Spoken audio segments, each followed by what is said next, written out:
मध्य प्रदेश कांग्रेस ने भाजपा सरकार पर गंभीर आरोप लगाए हैं। कांग्रेस प्रवक्ता आनंद जाट ने प्रेस कॉन्फ्रेंस में कहा कि भाजपा मास्टर प्लान नहीं बल्कि माफिया प्लान चला रही है। कांग्रेस का दावा है कि विदिशा में उद्वहन सिंचाई परियोजना की नहरों की जमीन पर भूमाफियाओं ने कब्जा कर लिया है। आरोप है कि भाजपा नेताओं और उनसे जुड़े लोगों ने इन जमीनों पर अवैध निर्माण कर लिए हैं, जैसे आलीशान मकान, कॉलोनियां और पेट्रोल पंप। कांग्रेस के मुख्य आरोप भाजपा पर नहरों और सरकारी जमीनों पर भूमाफियाओं का कब्जा, सरकारी जमीनों की लूट, गरीबों को जमीन या आवास का लाभ नहीं मिला। कांग्रेस ने कहा कि 1999 में बंद हुई परियोजना की जमीन को सरकार ने किसानों से अधिग्रहित किया था, लेकिन अब उस पर माफियाओं का कब्जा हो गया है। आनंद जाट ने यह भी कहा कि 2020 में कांग्रेस सरकार ने इन जमीनों को माफियाओं से मुक्त कराने की कार्रवाई शुरू की थी, लेकिन सरकार बदलने के बाद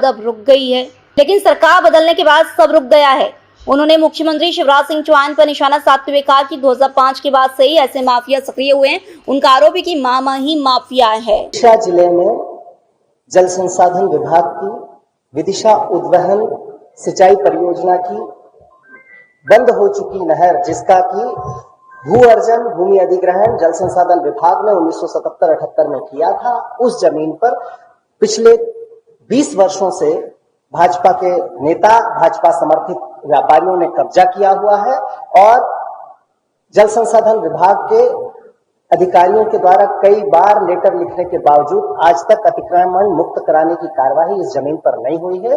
और मेरा स्पष्ट आरोप है कि विदिशा के सबसे बड़े नेता शिवराज सिंह चौहान जी का संरक्षण इन लोगों को प्राप्त है। अगर नहीं है तो उनको आगे आकर ये अतिक्रमण मुक्त कराने में प्रशासन की मदद करनी चाहिए।